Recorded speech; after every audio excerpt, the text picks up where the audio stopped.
मदिरेचं वचन आहे बरं हे.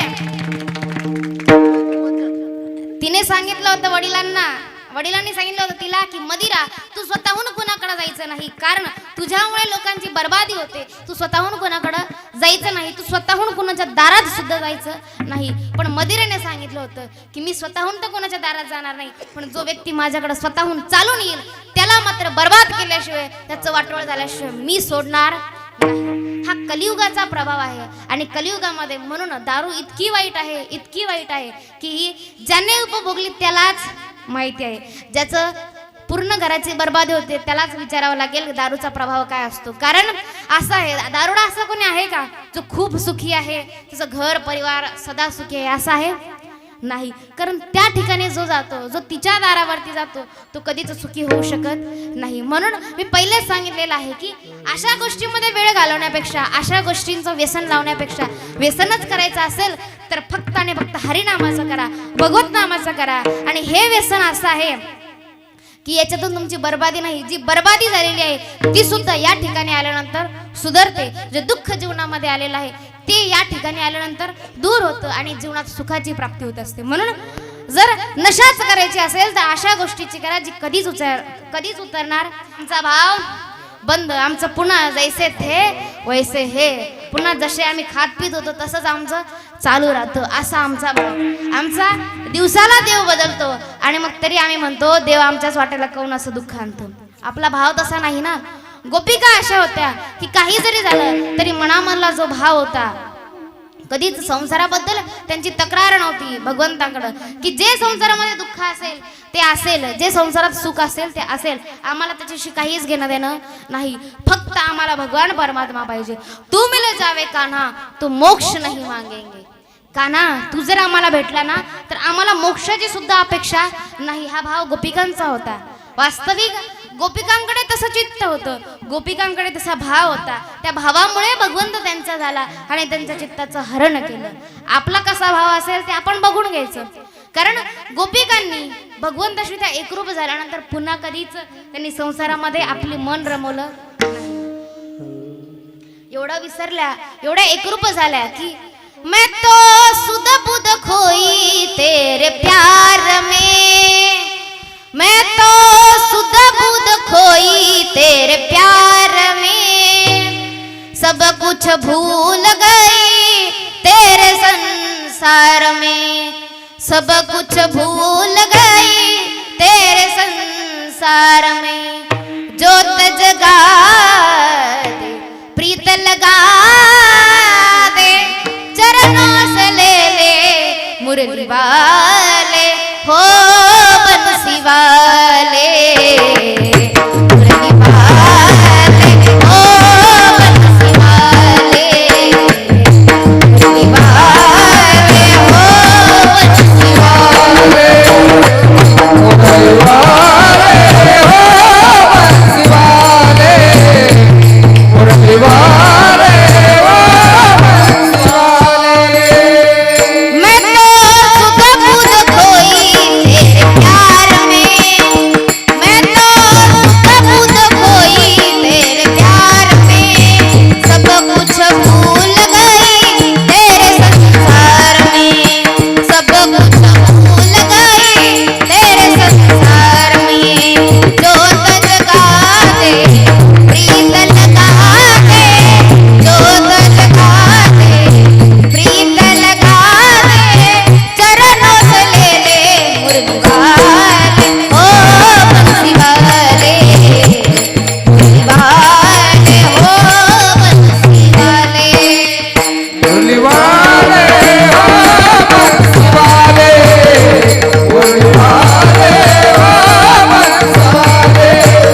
मुरली वाले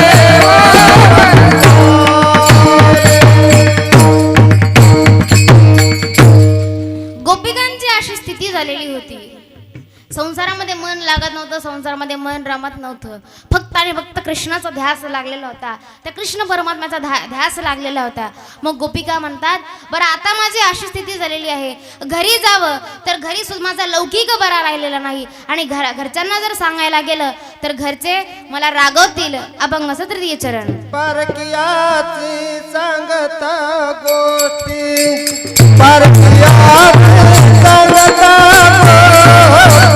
परखिया संगता गोटी परखिया संगता गोटी परखियासी संगता गोटी परखियासी संगता गोटी परखियासी संगता गोटी परखियासी संगता गोटी परखिया संगता गोटी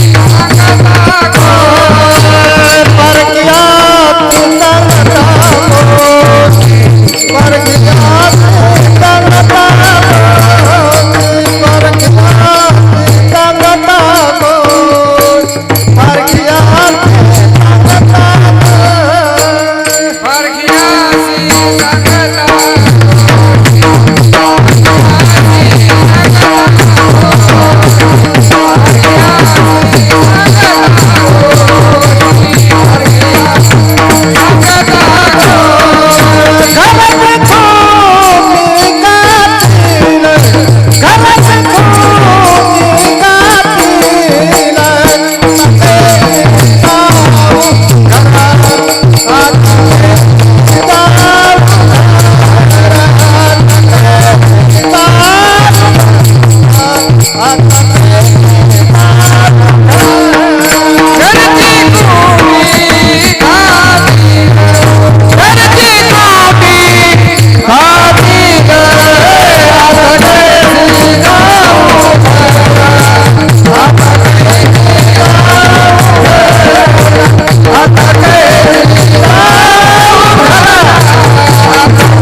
पारखियासी सांगता गोष्टी घरचे कुटी खातील. जर घरच्यांना सांगायला गेलो ना, गोपिका म्हणतात की जर मी घरच्यांना सांगायला गेलो की माझी अशी स्थिती झाली तर घरची कुटी खातील, घरचे मला नाव ठेवतील. कारण बऱ्याचदा असं असतं, लोक परमार्थ करायला लागले, लोक भक्ती करायला लागले, परमार्थ करायला लागले की लोक त्यांना नावं ठेवतात. एखादा व्यक्ती जर परमार्थ करत असेल, भक्ती करत असेल तर बाकीचे लोक त्यांना नावं ठेवतात. म्हणून गोपिका म्हणते की माझा लौकिक बरा राहिलेला नाही, मी भार वित्त विसरलेली आहे. आणि जर आता मी घरी गेले आणि घरच्यांना जर या गोष्टी सांगितल्या तर घरचे माझ्या नावाने ओरडतील, मला रागवतील. कारण भक्ती करायला लागलं की बाकीचे लोक त्यांना त्रास देत असतात. मग बघा, एखादा जण जर चांगलं काम करत असेल तर त्याला अडवणारे भरपूर भेटतील, चांगलं काम करत असताना त्याला अडवणारे भरपूर भेटतील. आणि एखादा वाईट करत असेल तर त्याला लोक सहाय्य करतात, त्याची सहायता करतात. मी पहिलेच सांगितलं होतं, मला कालच आम्ही एका ठिकाणी चहा प्यायला गेलो तर दादांनी सांगितलं होतं की आमच्या गावामध्ये व्यसनाधीनता खूप आहे. कारण आजचा काळ असा आहे, कारण व्यसनाधीन असणं याच्या मागे मी एकदाही कथेमध्ये सांगितलं होतं की हा कलियुगाचा प्रभाव आहे. कलियुगामध्ये मदिरावरती, दारूवरती कलीचा प्रभाव आहे, कलीचं वास्तव्य आहे. आणि ज्या ठिकाणी कलीचं वास्तव्य आहे त्या ठिकाणी अधर्म आहे. कलीचं वास्तव्य त्या मदिरावरती आहे. आणि बघा, जे असं एखादं चांगलं दुकान असेल, दह्याचं असेल, दुधाचं असेल, तुपाचं असेल, तर ते दुकान मांडावं लागतं, सांगावं लागतं, दही घ्या, दूध घ्या, तूप घ्या. पण ते दुकान सांगावं लागतं का? नाही. त्याची जाहिरात करावी लागते का? नाही. कारण बघा, माणसाचा स्वभावच असा आहे. चांगलं शिकवण्यासाठी भरपूर काही आहे, शाळा आहे, कॉलेज आहे, ट्युशन आहेत, कोचिंग क्लासेस आहेत, स्वाध्याय केंद्र आहेत, नवे नवे मंदिर आहेत, देऊळ आहेत. ह्या सगळं चांगलं शिकवण्यासाठी आहे. चांगलं शिकवण्यासाठी, चांगला व्यक्ती निर्माण व्हावा, चांगले विचार लोकांपर्यंत पोहोचावे, यासाठी भरपूर काही गोष्टी आहेत. सप्ताह आहेत, कीर्तन आहेत, कथा आहेत, प्रवचन आहेत.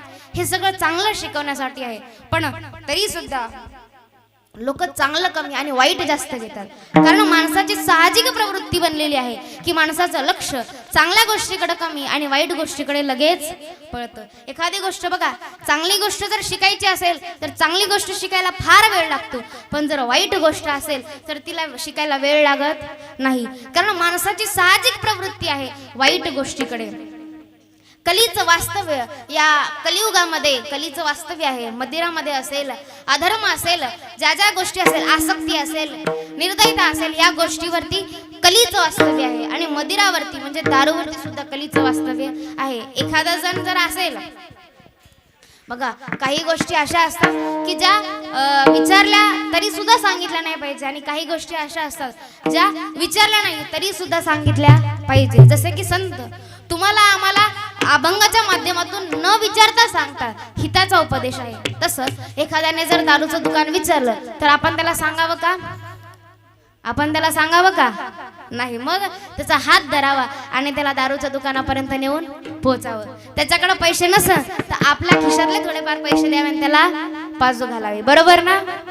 नाही. मग विचारलं तरी सांगितलं नाही पाहिजे. काही गोष्टी अशा असतात ज्या विचारल्या तरी सुद्धा सांगितल्या पाहिजे का? नाही. आणि काही गोष्टी अशा असतात ज्या न विचारता सुद्धा सांगितल्या पाहिजे. आणि लोक असेच करतात. काही गोष्टी अशा असतात की ज्या न विचारता सांगतात. जो चांगला उपाय कधीच सांगणार नाही, पण वाईट उपाय जर असेल तर तो लगेच सांगतील. कारण माणसाची साहजिक प्रवृत्ती वाईट गोष्टीकडे आहे. आणि कलीचं वास्तव्य असं आहे, मदिरा जी आहे ना, दारू, तिने आपल्या वडिलांकडून वचन घेतलेलं आहे. तिच्या वडिलांनी सांगितलं होतं की मदिरा, तू मला वचन दे म्हणे की तू स्वतःहून कुणाच्या घरी जाणार नाही, तू स्वतःहून कुणाच्या दारी जाणार नाही. मदिरा म्हणाले, बाबा ठीक आहे म्हणे, मी स्वतःहून कुणाच्या दारी जाणार नाही, मी स्वतःहून कुणाच्या घरामध्ये जाणार नाही. पण बाबा, आता माझं वचन आहे, मी स्वतःहून कुणाच्या दारी जाणार नाही, स्वतःहून कुणाच्या घरामध्ये जाणार नाही.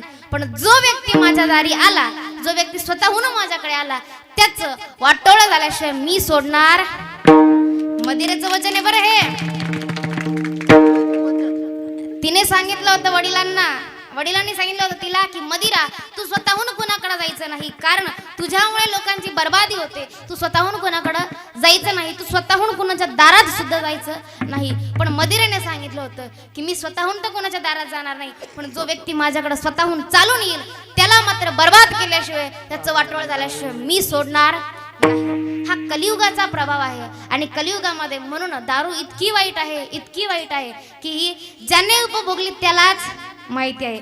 ज्याचं पूर्ण घराची बर्बादी होते त्यालाच विचारावं लागेल दारूचा प्रभाव काय असतो. कारण असं आहे, दारुडा असं कोणी आहे का जो खूप सुखी आहे, त्याचं घर परिवार सदा सुखी आहे? असं आहे नाही. कारण त्या ठिकाणी जो जातो, जो तिच्या दारावरती जातो, तो कधीच सुखी होऊ शकत नाही. म्हणून मी पहिलेच सांगितलेलं आहे की अशा गोष्टींमध्ये वेळ घालवण्यापेक्षा, अशा गोष्टींचं व्यसन लावण्यापेक्षा, व्यसनच करायचं असेल तर फक्त आणि फक्त हरिनामाचं करा, भगवत नामाचं करा. आणि हे व्यसन असं आहे की याच्यातून तुमची बर्बादी नाही, जी बर्बादी झालेली आहे ती सुद्धा या ठिकाणी आल्यानंतर सुधारते. जे दुःख जीवनामध्ये आलेलं आहे ते या ठिकाणी आल्यानंतर दूर होतं आणि जीवनात सुखाची प्राप्ती होत असते. म्हणून जर नशाच करायची असेल तर अशा गोष्टीची करा जी कधीच उतरणार नहीं। अरे जाम पे जाम पीने से क्या फायदा, अरे जाम पे जाम पीने से क्या फायदा, जो रात की पी हुई सुबह उतर जाएगी।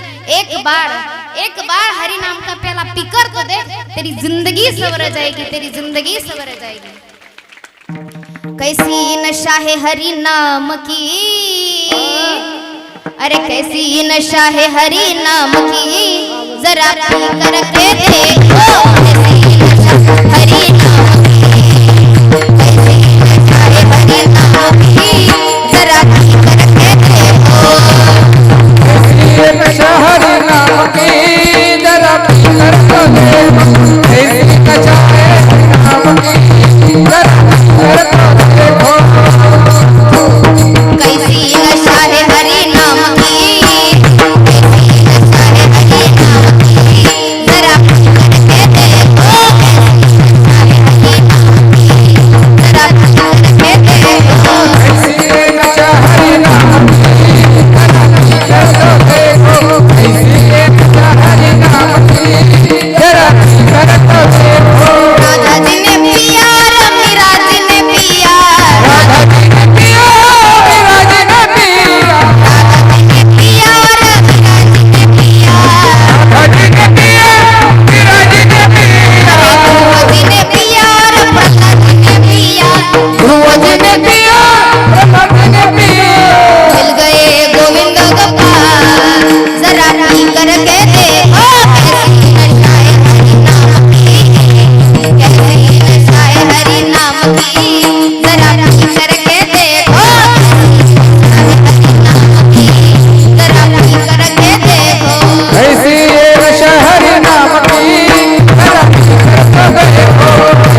पिया रे मीरा जी ने पिया, ध्रुव जी ने पिया रे प्रहलाद जी ने पिया, मिल गए गोविंद गोपाल, जरा पी करके देखो कैसी नशा है हरी नाम की, जरा पी करके देखो.